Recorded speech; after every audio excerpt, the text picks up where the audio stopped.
les voy a hablar sobre nutrición en la gestación.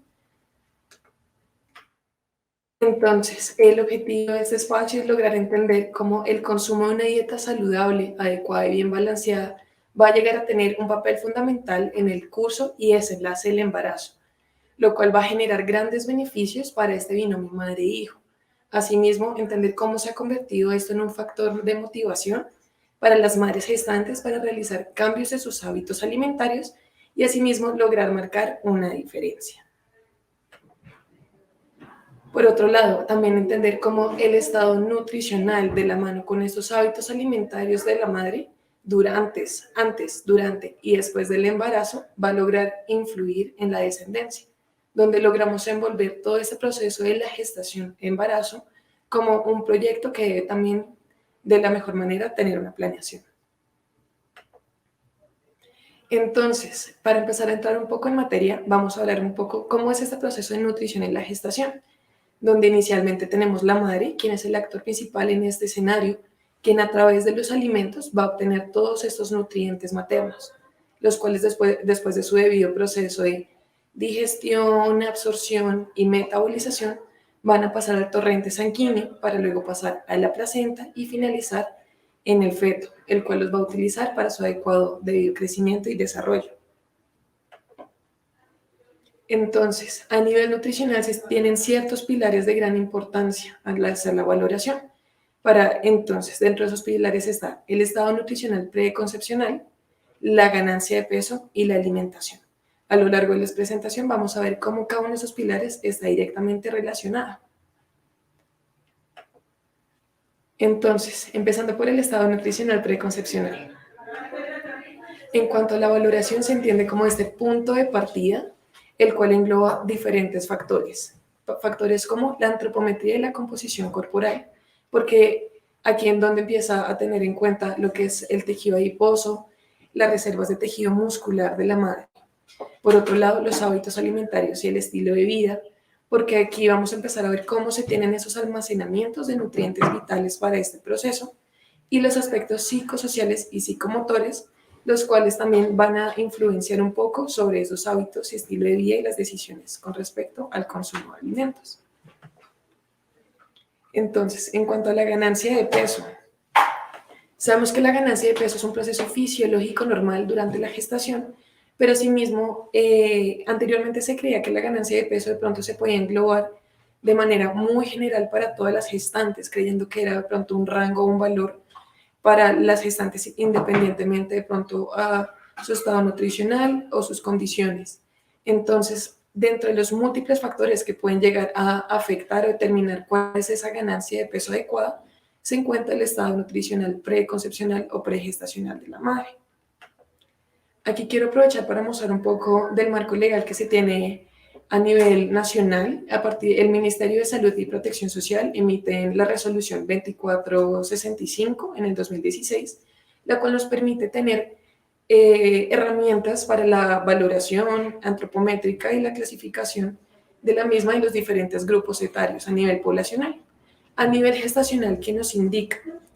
Tenemos por este lado, el indicador para la valoración del estado nutricional de la madre, como el índice de masa corporal para la edad gestacional, el cual vamos a ver que pues, es la relación entre la talla y el peso actual con respecto a las semanas gestacionales. Por otro lado, tenemos la clasificación, que es la tabla aquí marcada como tabla número 13, la cual nos permite identificar estos rangos adecuados de ganancia de peso.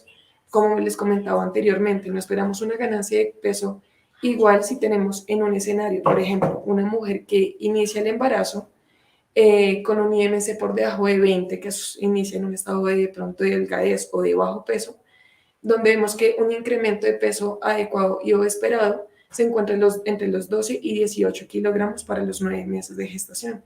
Mientras que en un escenario completamente opuesto, tenemos a la mujer que de pronto inicia el embarazo en un estado de obesidad, donde vemos que ese incremento de peso esperado es apenas entre los 6 y 7 kilogramos. Adicionalmente, para lograr empezar a acompañar este proceso de ganancia de peso de manera adecuada y evidenciar si se está cumpliendo o de pronto si hay factores de riesgo, dentro de la resolución tenemos la tabla que se encuentra aquí a mano derecha, la cual nos permite ir graficando cómo se viene presentando esta ganancia de peso a partir de las semanas de gestación. Entonces, para que se dé de manera correcta la ganancia de peso, tenemos que tener en cuenta el papel importante que cumple la alimentación. Entonces, en cuanto a la alimentación, tenemos que saber que pues durante la gestación hay un aumento de los requerimientos nutricionales, donde como pues anteriormente se comentaba, se les daba un mensaje a las madres gestantes que tenían que comer por dos, por ella y por el bebé que estaba ahí en formación. Pero ya sabemos que eso realmente es una frase que está mandada a recoger. Realmente el objetivo en este momento de hacer la valoración y el acompañamiento de las madres es lograr identificar, uno, cómo están sus requerimientos nutricionales de manera individualizada y evaluar de manera estratégica cómo lograrlos cubrir. Asimismo, tenemos que entender que durante la gestación tenemos diferentes fases, las cuales van a generar cambios en esos requerimientos nutricionales. Inicialmente, en la parte inicial del embarazo, que es el primer trimestre y la mitad del segundo trimestre, el cuerpo se encuentra en una fase anabólica, en la cual vemos que se empieza a hacer el almacenamiento de depósitos a nivel de hígado, como se almacena glucógeno, a nivel músculo esquelético también se puede almacenar glucógeno, ácidos, aminoácidos, y a nivel de tejido adiposo, ácidos grasos. ¿Por qué? Porque se ha visto que el crecimiento y las necesidades del bebé van a aumentar a partir de finalizando el segundo trimestre y empezando el tercer trimestre. Entonces, aquí ya inicia la fase catabólica del cuerpo, donde la madre, a partir de esas reservas que ya generó y ya almacenó, va a poder lograr cubrir los requerimientos del bebé, adicionalmente junto a el aporte energético a través de la alimentación. Y aquí es muy importante, dentro de las principales hormonas que tienen que ver de pronto en la parte de la fase anabólica, está la insulina, la cual el cuerpo va a generar una resistencia de manera adecuada para lograr el almacenamiento. Por eso, más adelante vamos a ver la importancia de hábitos alimentarios saludables para evitar de pronto posibles complicaciones como la diabetes gestacional. Entonces, ¿cómo lograr cubrir estos requerimientos? A las madres siempre se les debe dar un acompañamiento y educación alimentaria y nutricional sobre cómo debe ser una alimentación variada, cómo lograr cubrir estas necesidades energéticas y de nutrientes, porque no es lo mismo una alimentación que aporte 2.000 kilocalorías, que tenga todos los grupos de alimentos, mientras una alimentación que sea rica en productos ultraprocesados, azucarados y demás. Asimismo, se debe enseñar lo que es las leyes de la dieta saludable, que se conoce como KESI, la cual concluye que está una alimentación completa que incluya todos los grupos de alimentos, vegetales, frutas, grasas saludables, proteína, carbohidratos, adecuada para el momento de la gestación, como lo comentaba anteriormente. Evitar dietas ricas en ultraprocesados, comidas rápidas y o azucarados. Una dieta equilibrada, porque a pesar de que se tengan todos los grupos de alimentos, debemos saber cuál es la cantidad necesaria de cada uno de estos para lograr cubrir los requerimientos suficiente para evitar de pronto que no se tenga una ganancia de peso adecuada e inocua, para que no genere ningún tipo de riesgo a nivel microbiológico para la madre y o el bebé. Entonces, ya hablando un poco más de estos nutrientes claves e importantes durante la gestación, vamos a hablar de 6 principalmente. Los ácidos grasos esenciales, los cuales tienen EPA y DHA, que se ha visto que tienen factores importantes para el desarrollo del sistema nervioso, y también tienen factores protectores a nivel cardiovascular para la madre. El ácido fólico, el cual se ha visto que tiene factores también protectores para el desarrollo del sistema nervioso y el cierre correcto del tubo neural. El hierro, porque se ha evidenciado que las mujeres durante la gestación tienen mayor prevalencia de deficiencia de hierro y anemia gestacional.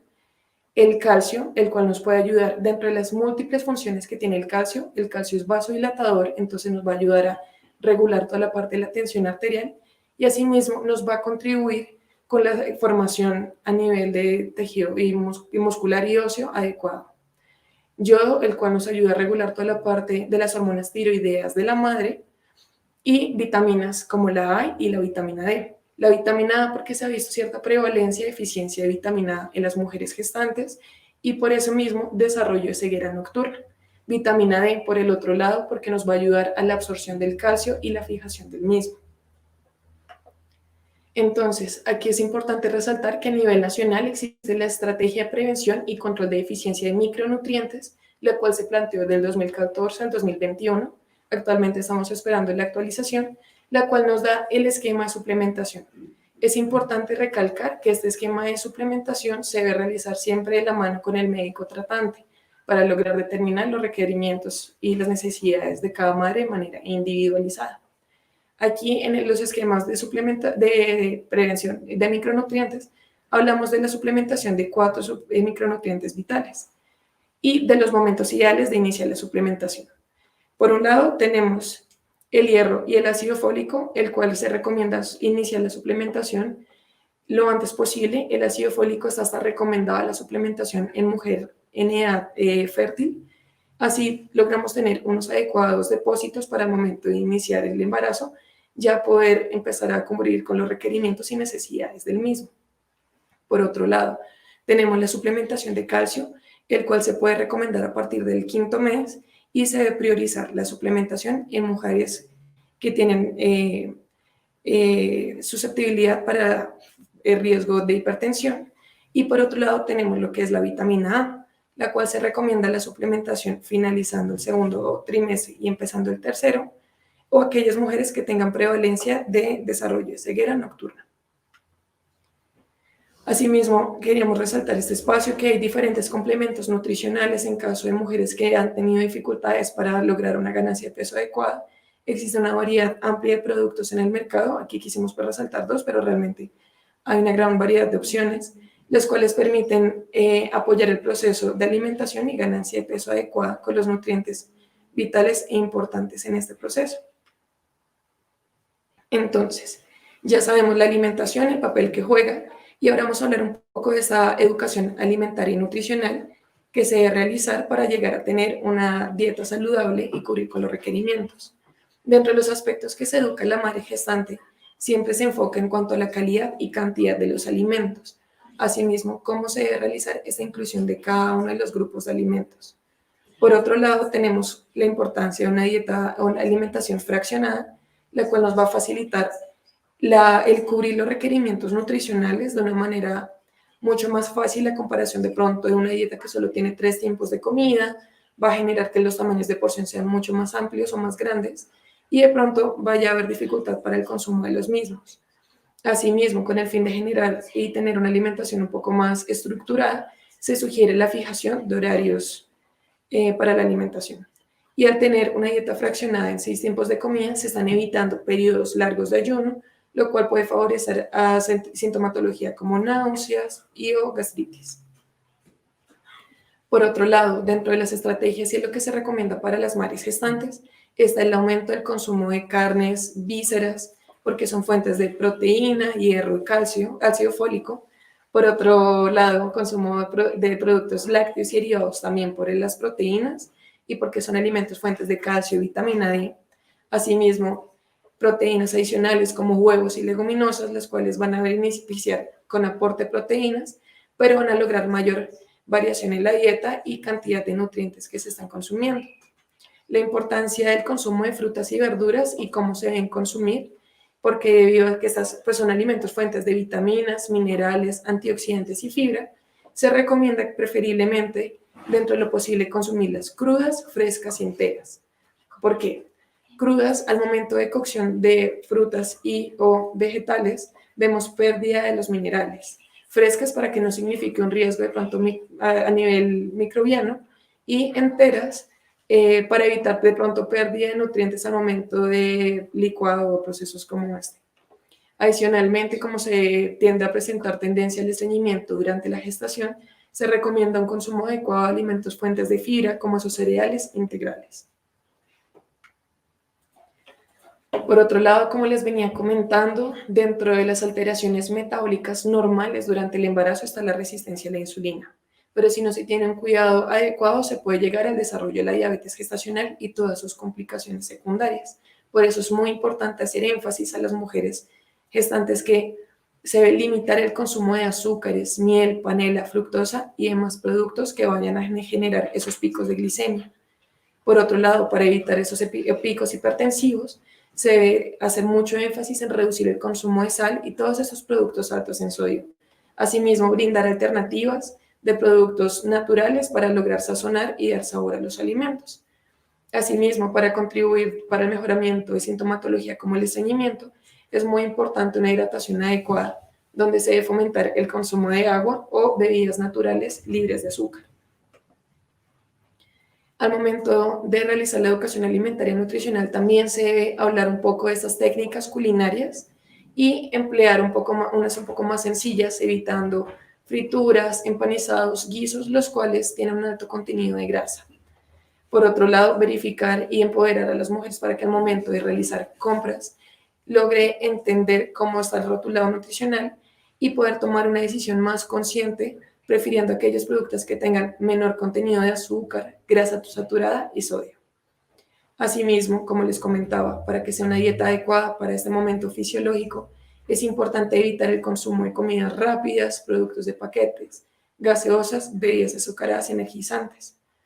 Asimismo, como la idea siempre es que la alimentación sea un espacio completamente idóneo donde se tenga conciencia de lo que se está realizando, es importante fomentar que el momento de consumir los alimentos se encuentren en un ambiente agradable y tranquilo, que se logre comer despacio para evitar de pronto sensación de pesadez o malestar general, masticar muy bien los alimentos y pues dentro de lo posible que la concentración esté enfocada en el proceso de consumo de alimentos más que en posibles distractores como televisión, entre otros. Asimismo, hacer mucho énfasis frente a todas las consecuencias que trae el consumo de cigarrillos, alcohol y sustancias psicoactivas. ¿Qué consecuencias principales tiene? Riesgo de aborto espontáneo, parto prematuro, malformaciones congénitas, bajo peso a nacer, entre otros. Y complicaciones de la salud, en este caso no solo al bebé, sino también para la madre. Y bueno, para ir englobando un poco esos aspectos importantes, como estaba mencionando anteriormente, hay ciertas patologías que se pueden llegar a desarrollar durante el embarazo, las cuales tienen una relación directa frente a los hábitos alimentarios. Entonces, es muy importante empoderarlas para que ellas tengan y puedan realizar decisiones conscientes para evitar de pronto las complicaciones de estas. Como veníamos hablando anteriormente, la diabetes gestacional, los trastornos hipertensivos, por eso es tan importante tener muy bien manejados los niveles de calcio, hiperemesis gravídica, que en este caso son estas náuseas, vómitos que se presentan, los cuales nos pueden afectar esa ganancia de peso adecuada, anemia y exceso de peso. Entonces, para ir finalizando y englobando un poco, si lográramos tratar de englobar un poco todo lo mencionado anteriormente, como los hábitos alimentarios, como el estado nutricional de la madre va a afectar directamente en su hijo, vamos a tener y a mencionar lo que es la programación fetal. ¿En qué concluye? Quiero concluir este espacio con este término. La programación fetal se ha empezado a hablar un poco y es este proceso de adaptación por el tanto de nutrición y factores ambientales van a alterar la vía de desarrollo del crecimiento prenatal y asimismo pueden predisponer para el padecimiento de enfermedades crónicas no transmisibles a lo largo de la vida del menor. Entonces, quise traer a colación una gráfica que está dentro de un artículo de los revisados para las diapositivas, el cual nos habla que, por un lado, si tenemos una paciente que tiene complicaciones durante el embarazo y el bebé nace con un bajo peso al nacer. Vemos que hay un mayor riesgo de desarrollo de enfermedad cardiovascular, diabetes mellitus tipo 2, síndrome metabólico e hipertensión. Por otro lado, un escenario completamente contrario, tenemos en un caso de un bebé que nace o nace grande para la edad gestacional o macrosómico, vemos que tiene mayor predisposición para desarrollo de obesidad y diabetes mellitus tipo 2 al momento de su vida adulta. Con esto quería finalizar el espacio. Agradezco mucho su atención.